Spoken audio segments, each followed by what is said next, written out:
If we do not make some big changes soon, we will be known as the generation that prospered the most but sacrificed the least.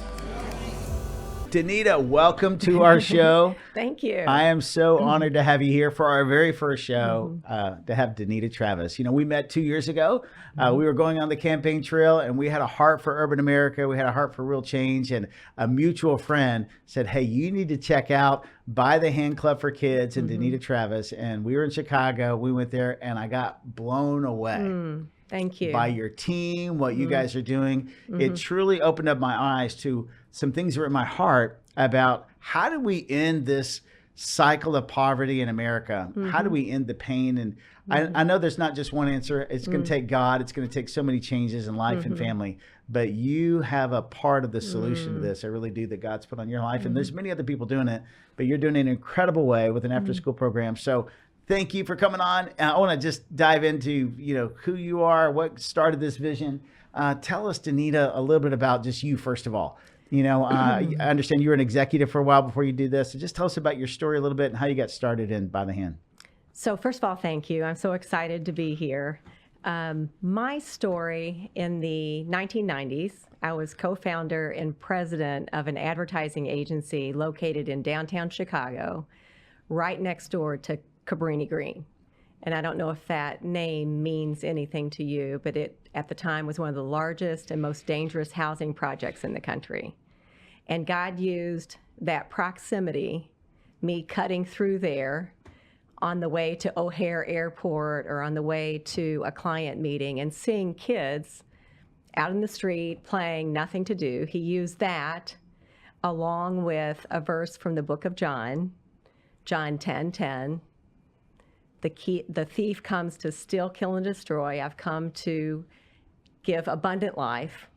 And he used those two things just to convict my heart and give me, you could call it a leading, you could call it a calling, a conviction to start helping kids there in Chicago have abundant life. Wow. And within just a few weeks of getting that message from the Lord, again, seeing those faces and hearing that verse, I started volunteering through my church, the Moody Church in downtown Chicago, with kids who lived in Cabrini.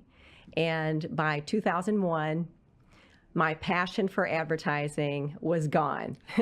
And I had this incredible passion for working with kids, helping them have abundant life. And so I left advertising and I started By the Hand Club for Kids. It's a Christ-centered after-school program with 16 kids from Cabrini Green. And I want to tell you that today we're serving more than 2,000 kids in 4 neighborhoods. Amazing. At 6 beautiful facilities there in Chicago. Well, I've had a chance to see it firsthand. And these aren't just like little facilities that you bring kids to. It's one of the most impressive buildings I've ever been. You had an indoor, I think, soccer field or football field, basketball stuff. You had stuff for recreation, as well as rooms for kids to get tutored in math, science, and reading, different things.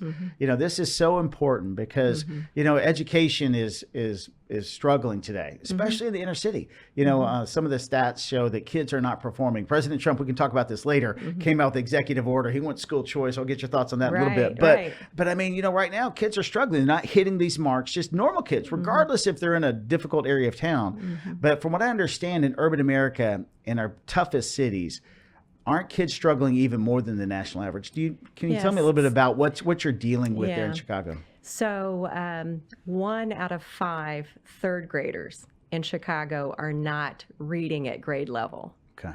And if you can't read at grade level in the 3rd grade, you're 8 times more likely to drop out of high school than a child who's reading proficiently.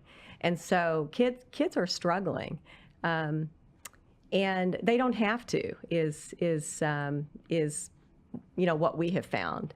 So what we're doing there at By the Hand Club is, again, our vision is to help them have abundant life. Our mission is we take them by the hand in kindergarten, and we walk with them all the way through college and early career, help them graduate from high school, help them go on and get great employment. And we've been doing it long enough to know that we can do it, that it works. So it doesn't have to be that way. It doesn't have to be that way. Absolutely. There's so much potential. We talked about this earlier in every single child that God has. He's created them for a purpose. And I just kind of feel like you guys are there unlocking this potential that's in all these kids. And they're able to see things that they couldn't see before and do things. I've read some of your stuff in your annual report. So I know already that, the children that go through your program, after school program, they're graduating at double the rate, and they're entering, I would call this post-high school education, either trade school or college. Is it about double the rate of those that don't go through the program? Tell me about some of the success stories, too. It's not double, but it's significantly higher. So again, we're in the most under-resourced neighborhoods. We're in schools that are low performing. And we're meeting with those school principals and asking them to refer to us kids who are failing in school. So it's the kids who need us the most. Right. And in terms of graduation rates, well, first of all, our kids they're growing more quickly growing more than a year, because we're trying to catch them up each year. But average GPA of our kids, they came in failing. Average GPA this last year was over 3.0. Wow. 2/3 of our kids are on the honor roll today. Came in failing, D's and F's, on the honor roll. And in terms of graduation, this last year, 100% of our kids graduated high school. So kids who started with us as freshmen in high school, if they were with us as freshmen in high school, 100% graduated from high school. Over the history of the organization, it's 98% compared to 70% for the neighborhood zoned high school. That's a significant increase, especially if you consider the kids that we're serving. And then in terms of the kids that go on to either college or technical school, it's 89% go on compared to 60% there in the neighborhood high schools. So it's a meaningful difference. And, we've been doing this long enough that today we have social workers, school teachers, police officers, engineers, aviation mechanics. We have kids that are excelling, and it's really exciting. Well, Charlie Kirk did a little segment of video, one of his shows one time, and he was challenging one of these college students about really how important is college today if you're not really studying some things that really make a difference for your life or your income. Because a lot of classes are good, but some of them aren't. Some of these kids graduate and they really don't have a degree necessarily that's going to help them get a job that requires a degree. But I love the fact that a significant number of your students also go into trade schools or different trades where they're actually learning something. Tell me about some of that. Like, what are some of the things that they're learning or some of the trade schools that they're going into afterwards? Yeah, so we start really young, instilling in every child that they're created on purpose by God. That gives them just a knowledge that they're valuable. Absolutely. They're created in God's image, that He loves them, that they have value, and they're valuable. So it starts at a young age, just understanding that. And that's so basic. But if you don't think that you have any value, you're not going to aspire to be something, in life. And then also we start at a very young age instilling in the kids that God has a purpose for them, a God-given purpose. And we help them discover their God-given gifts along the way. So we have, we call them enrichment classes. And I want to go back in a minute and tell you what all we do, because we're, kind of bouncing around here, which I love. But with the enrichment classes, we really encourage the kids to sign up for a class, and they're 6-week classes, and they're all interest-based, but they're also skills-based. So we have everything from entrepreneurship to culinary to coding to digital media. Our kids are creating podcasts just like we're doing here. Awesome. Maybe you can come and be on one of our podcasts. That would be a lot of fun. That'd be a lot of fun. But what we're doing is we're helping them discover their God-given gifts and interest and passion and develop those and develop life skills along the way. And we take them to job fairs, and we help them come up with a life plan holistically, mind, body, soul, help them explore different opportunities, get them into a great high school, which is the next step along the way, and then also help them decide, do you want to go to trade school to pursue this interest, or do you want to go to college? Take them to trade schools like this aviation mechanic. He just wanted to be an aviation mechanic, and we're like, great, the world needs aviation mechanics. Absolutely. He's making good money. He just graduated in December, and he already has a job. They had lined up a job for him. So we really walk with them, making sure they're prepared for their God-given purpose, interest, and make sure that they have that pathway opportunity open to them. And then there's scholarship money that we provide along the way. We help them with their financial aid, the federal aid, as well as other scholarship money that we make. In other words, we really make sure that whatever it is that God has called them to do, that they have that opportunity to pursue that. And then we're there walking with them by the hand, because they're going to hit roadblocks even when they're in technical school or college. They hit all kinds of barriers and roadblocks that would stop them, but it wouldn't stop other kids, because other kids have more of a safety net. So we're that safety net for them, helping them all the way through. Wow. When we started our church, so I'm a pastor also, you've been to our church. Yeah. God gave me the name of our church in a dream. I just saw Create Church and got online, found createchurch.com, bought it for $1,000 like 12, 13 years ago. And I was like, okay, God, this is it. It's a great But the name. verse he gave me was Ephesians 2:10, which says that we're created in Christ Jesus to do good works, which God prepared beforehand, that we should walk in. We're his masterpiece, so to speak. Yeah. And I believe this is exactly what you're doing, right? So you guys are uncovering the gifts and the talents and the purpose behind these kids' lives. And I truly feel like this is, I mentioned it earlier, I do believe this is one of the key things that could break the cycle of poverty in America. I'm a Republican, so politically, Republicans have never had a strong message for what do we do in the inner city. We've kind of been stuck. Now we've become the Labor Party, so to speak. There's a lot of people that are identifying with some of the initiatives, but we've never really had a strong message, I would say this, for the poor. I believe in capitalism. I believe that, hey, the greatest opportunities are going to be there when you have freedom, freedom of choice and freedom to, to grow. I don't believe in socialism. But our message has been kind of bland, I would say, at some degree, because after that, it's been like, well, call us if you need us. Good luck. And here, this is the exact message we need, because I believe this, Donnita.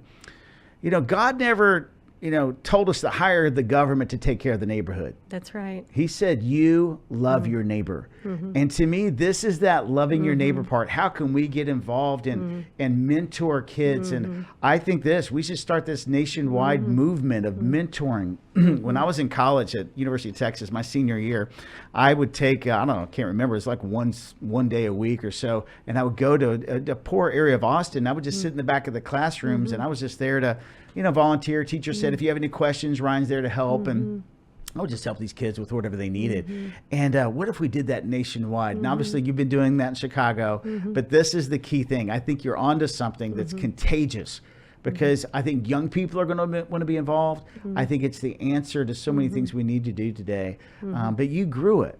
So tell us, how did it go from 15 kids when you first started to 2,000? Take me back on the journey of how did it get from there to where it is today? Much like your dream and the vision for Create, when God called me, using that verse, John 10:10, help kids have abundant life, at the same time, he gave me an idea that it had to be holistic. Mind, body, and soul. Now, I don't have a background in child development, and I don't have any biological children at home. I have over 2,000 kids today. 7,000 have come through the doors. But That's it was amazing. just clear, and I know it was from the Lord for me. And there are lots of different ways to attack this problem. But for me, it was, you have to care for the kids' mind, body, and soul. Right. And let me tell you why I believe that's so important. And there are a lot of great programs out there, but there are very few that not only educate the child, but also share Jesus and biblical values with the child. And there are programs that do a great job in terms of sharing Jesus or teaching biblical values, but they don't really address the academic needs of kids. And I just think that, again, I love this quote. I don't know if you've heard this, but C.S. Lewis said that education without values, and he was talking about Christian values, makes man a more clever devil. So if you do education without the Jesus part, the biblical values. And I like to kind of flip that on its head and say, yes, that's true, but at the same time, if you share Jesus and Christian values, biblical values, but you don't do anything to improve their situation or educate their mind, you're creating angels who can't fly. And we all know that angels are meant to fly. Our kids are meant to soar. So that holistic aspect of taking them by the hand,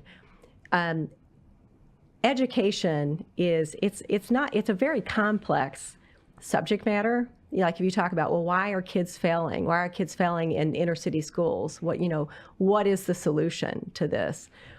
Kids in under-resourced neighborhoods do come to school with multiple barriers to learning. Some of those are educational. They have a language deficit that they have developed from birth. Some of them are health related. They're hungry. They might have pain, or they might not be able to see, might need eyeglasses. So some of them are physical. They come with, and some have had trauma, serious trauma. Many have had trauma because of the neighborhoods or the homes in which they grow up in.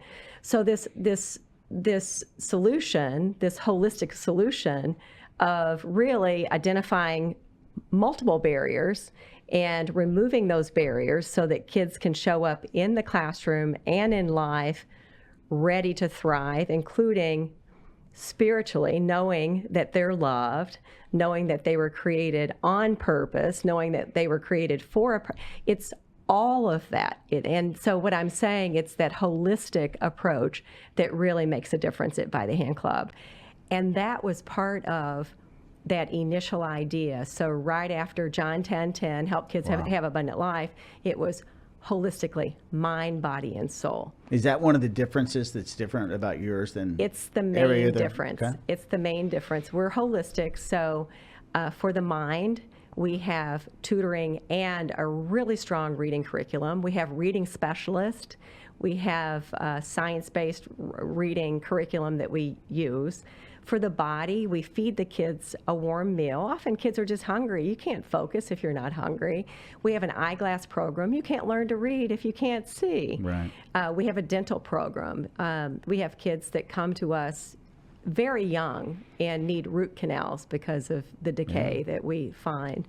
And then for the soul, we have chapel every week. We have Bible studies several times a week. We pray all the time.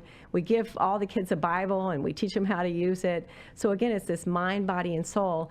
But if we did all of that and we didn't do it with love, then we would be no better than any other service out there. Well, it's amazing. So what does it look like? So, you've got 6 locations now, four very difficult neighborhoods right there in Chicago. Mm-hmm. These kids are coming in at what time during the day? Right after school at 3 o'clock or 3:30? Yeah. And how do they get there? Yeah, so we pick them up on school buses from Chicago Public Schools, and we bring them to these beautiful facilities. They are nice. And it's important that they're nice because kids can't learn if they don't feel safe. And kids love our facilities, and they feel safe there. So we bring them to these beautiful facilities, and we have staff and we have volunteers there to greet them, and they're with us 3 hours a day, and they climb on school buses at the end of the day, fed, homework done, enrichment classes, loved, valued, exhausted, and we take them home at nighttime so they have safe passage home. So you take them directly to their house? We take them either to their house or we have a drop spot on their street if there are several kids that live on that street. Yeah. Donnita, I've never seen anything quite like this. Me either. And so it's just really amazing. I mean, I'm so excited to share the vision and to get behind it. We've supported you in the past. You know, our business we have. We will continue to do that. You. We're really excited also that you're coming to Dallas. And so, you know, I really see this as a nationwide thing. And I know you're going to start small and you're going to do it as God leads. We've talked about that. But tell us a little bit more about the national vision and how do you see this growing, and tell us about Dallas and what's happening here, and eventually how can people get involved, because I want to ask our supporters, let's get involved, let's get people giving, let's share the news. It's the most amazing program. I really do believe this is something that Jesus would be doing. This is exactly where he would be. If we're wondering where he's going to be in Dallas or Chicago, he'd probably be hanging right out where you're hanging out. And, you know, if we want to touch God's heart, we can touch these kids. And so I really believe that. But tell us about the vision to go nationwide or regional. What's next? So it's so interesting. For years, I've had people come and visit us there in Chicago to see what we're doing and learn about us from all over the world. And I've had a number of people ask, hey, why don't you come here? Why don't you come there? And my answer was always, you know, Chicago has enough challenges on its own. I need to stay focused here in Chicago. But about a year and a half ago, just like God dropped that verse, John 10:10, into my spirit, along with that clear leading, he dropped just a clear message in my spirit that he wanted us to start taking everything that we've learned over the last 25 years, and we've learned a lot, take that and start sharing it with like-minded ministries in other cities. And at about the same time, a young man came to visit me in Chicago from South Dallas. His name is Austin Boyer. He went to Baylor. And was a management consultant, but started volunteering with kids in South Dallas. God and the kids got a hold of his heart, just like me, and he started a little after-school program called After School Opportunity Lab. He came to see me in Chicago. I shared what we were doing, and I said, hey, I just want you to know that we're going to be expanding outside of Chicago, and would appreciate you praying for us. Didn't really say much more than that. And he emailed me about 3 weeks later and said that he had been fasting and praying. Would we please consider him as our Dallas affiliate? And for the last about a year, maybe a little bit over a year, we've been working very closely together. I've been here in Dallas about every 2 weeks. He's been in Chicago every month, and we're onboarding him to become our first By the Hand Club affiliate. So By the Hand Club Dallas is opening in South Dallas this August with 60 K through third grade kids, and he'll grow each year to eventually be serving about 1,000 kids or more here in the Dallas area. And we could not be more excited. And the plan, you know, our plan, we'll see what God could accelerate this, but our plan is we'll work out the kinks here, use this as a pilot, and then I think it will go very quickly in terms of expanding to other cities, because we have the model, we have the playbook, we've created the structure and the staffing around this, and it will be easy to distribute it to multiple cities after we do one or two. Well, it's going to be amazing. And I mentioned to you our new Secretary of HUD, Scott Turner, did this as well. Have y'all met yet? I can't remember if you've You met. introduced us and we Okay. met. Okay. Yes. So that is such a key connection because Yeah. we supported Scott. He's got a couple locations here in Dallas, and his heart is the same Yes. to help these kids. And I just know there's some God connection there. I think so, too. About just getting the voice and the message and the vision. And I think with President Trump sees this too. He may have seen it already. What you're doing, I think it's just going to just be contagious for people to get involved in. You know, where there's vision, there's going to be resources, and when there's a true plan, I just know it's all going to be amazing. So we're so excited. I can't wait to meet Austin and to come see the location. I think we're going to do that maybe on your next visit. You come to Right. Dallas. We're going to take some plans, and I'm really excited too because we have about, I don't know, you know, I've got almost 400 employees across all the companies, but our main business, we have got about 300 and about 100 or so here in Dallas. And we want to create some opportunities for them to know, first of all, hey, this is an organization we support. Some of our corporate profits are going here. We do that with a few charities. We're certainly going to do that for By the Hand, but also want to create an opportunity for them to go there and to be available to volunteer. How do people get involved? Can they volunteer? Or do y'all have teams of people? I know you have an organization now with 185 employees or so, or something like that. How can people, if somebody wants to get involved, obviously they can give, but do y'all accept volunteers? How does that work? Absolutely. We have hundreds of volunteers, and it really depends. We have volunteers who bring their professional expertise to various projects that we're working on. So it could be construction, could be helping us with legal issues. So we have advisors, and then we have people who come in and do like a missions trip. And even spend like a week with us, an immersive missions trip. And we host them and really pour into them while they're with us. And then they serve while they're there for a week. So we have week missions trips. We have one-day service projects. Sometimes people just want to come and paint or clean. And then we have mentoring opportunities. We have career mentoring opportunities. So it's... there's no shortage of opportunities to volunteer. And here's the thing that I love about this. They're transforming the lives of our children, but God and our children are transforming their lives. It's transformative for them. And, you know, that's why, yes, we need other people to engage at every level. But you know what? They need us too. We have something of value to offer them. I have never felt closer to Jesus than when I am there feeding, mentoring, loving on a child. And part of that is because of the Imago Dei in that child. I mean, you really, each child is created in the image of God. But also part of that is, you know, Jesus has such a heart for the suffering. And I'm telling you, when you're there, you just really, you're the one that's transformed. Well, I can concur with that. About 13 years ago, I was the pastor of a young adult ministry as well in Dallas, Texas, of a larger church then.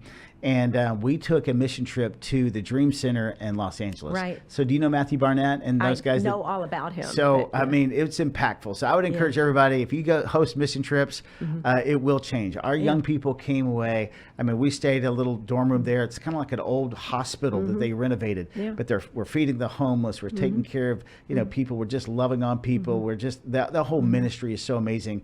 But to know people can come in there and do that, it will be life-changing in so many ways. And so I know that to be true. Well, tell me what's next now. So you have this Dallas location coming up. You're spending more time here. I know raising money for that. You mentioned Kentucky is one of the other visions on your heart. I'll just give some time to you. Vision, story. I'd love to hear also just crazy God story. Okay. What was one of the stories that if you thought, oh my gosh, this happened, just tell everybody here just something amazing, and then just what's on your heart. Yeah. So we've identified 20 markets across the U.S. And I think this is important for people to know because they might be, you know, in California or Utah or wherever listening to this and might be thinking, well, you know, why does this matter to me? Well, there are areas of need all over this country. And areas of need, you know, 40% of kids who live in low-income homes don't have access to an after-school program. And that after school time is the most dangerous time Right. of day. The other thing is, it's like 89% of people who become believers make their first profession of faith between the age of 4 and 14. So again, huge opportunity, huge need. And we've identified 20 markets, top 20 markets, and we're open and prayerful to any market, but it's based on number of kids on the waiting list. Kids are waiting. Wow. Kids are waiting. Number of kids on the waiting list. And then we use a high disadvantage index to rank markets. Okay. So our plan is to really pilot this here in Dallas. We'd like to do a second one in a year or so, and then we'd like to start, distributing this. And as I said, God could say go faster, which, we're certainly, we want to just stay right and step with Him. But in terms of a crazy God story, we have some stories. We have stories where we've pulled into the neighborhood to drop kids off, and gangs are shooting, and a gang member will come up to the car and say, we're going to hold fire just for a few minutes, let you get the kids in, and then you need to get out of here. And we do that and pull off, and we could hear the shooting resume. We have stories where, I've walked into a building in Cabrini Green, and a really clean-cut man standing there almost looked like he was like shiny. He was so clean cut, and he'd say, go this way, don't go that way. I just know it was an angel. It was God watching over me. People ask me, aren't you afraid? And what about, volunteering? Should I be afraid? And I always say, the safest place to be is in the center of God's will. Right. So, you need to be called and make sure that you're doing what He wants you to do. So I have crazy stories, but the stories that I love, after having 7,000 kids through the doors, is stories about our kids. And probably one of my favorite stories, I have a lot of favorites, but one of my favorite stories is about a young man whose name is Travis Smith. He joined us in 2003 in Cabrini Green. He was in the 7th grade. He was 13 years old. And he talks about, we talked about how beautiful our facilities are. He talks about walking into By the Hand Club for the first time, and it felt like a different universe. It felt different. And he shares now that he remembers being greeted with a big hug.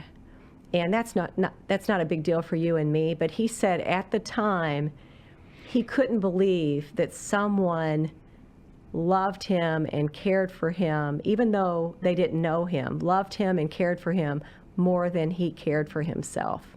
Because he was a 13-year-old boy, his father wasn't part of his life, he was in a gang, he was angry, he was depressed, and he will tell you he felt very alone. So Travis grew up with us there at By the Hand Club, and we did all those things, mind, body, soul, removed barriers, ended up going to a very good high school, very good Christian college, graduating. But what Travis said made the difference in his life was knowing that he was loved. Again, it's going back to having value, feeling valuable, feeling significant. He said that's what changed his life. And today, Travis is on staff at the college where he graduated, and we helped him with a scholarship program, helped him through, those years. And he's our first student to come back and serve on our board. We have a student who's now on our board of directors at By the Hand Club in Chicago. So I report to him as the CEO. Wow. And the best part is he has a beautiful, godly wife. Her name's Carissa. And he has 4 beautiful children. And he says that today he never feels alone with, his wife and family. So. Well, Donnita, there's so many great things that I see. Whenever I met you and I see your organization, I have a lot of hope. And I know that some of the areas, it's almost like, you see things in our country and you're like, everything's going pretty good, but what about that? your ministry touches that. Your ministry touches that thing that I think that nobody's tried to help figure out. It's truly a God thing. I'm really honored to partner with you. I really believe there's so many wonderful things are coming up. And I know the best is yet to come, but there's going to be something special that happens. I mean, if God is coming back, I mentioned this at church the other day. I believe God's coming back for a bride. He's coming back for a church that's ready. He's coming back for a church that's mature. When the church is active, and I mean the people, I'm not talking about just a local church, the people of God see the most hurting in society and are doing something about it, helping those in need the most. It's going to help prepare for those days to come, and some greater days are ahead. And so anyway, I really am just proud to partner with you. Is there anything else I'm missing or you want to say? I mean, it's this free time to really share. Let's go get them. Okay. Yeah, we're ready. Well, Buy the we've Hand got the Club for model. Kids. So we're going to put some of this information on our website, and on this podcast, you can see there, donate. Now, you mentioned this earlier. If there's a waiting list, what is a waiting list? Who gets on a waiting list, and how do you know about a waiting list in a particular city? So again, we partner with the principals of Chicago Public The schools. schools, and we ask them to refer the kids. So there's a list of kids waiting to get in. So in a city, once you decide to go to a city, then you'll contact those schools as well and find out the same thing. Okay, I got it. All right. Well, Donnita Travis, you're awesome. You're amazing. And Thank you. And God bless you. Thank and you. everything that you're doing. We're behind you right here. So let's go. Let's go. As we conclude the show today, I want to leave you with this one thought. That God has got you. God's your provider. No matter where you are right now, I believe this. God's got our country. He's got my life. He's got your life. He's got us all in the palm of his hand, and he's going to lead us. I deal with a lot of people on a regular basis at church and in life with friends, and many of us are going through different stages. Some of us are struggling in different ways. You may find yourself in that same place right now, not knowing what tomorrow looks like. You could be really struggling financially. I just want to encourage you today as I leave you with this, that God just says to trust him. In Proverbs 3, it says this: trust in the Lord with all your heart, lean not on your own understanding. In all your ways acknowledge him, and he'll guide your path. I believe this. God's going to guide the path of our country as we acknowledge him. He's going to guide the path of your life as you do that as well. If we do that together, we're on the right track. God bless you. Thank you for joining our show today. I appreciate it. Have a great day.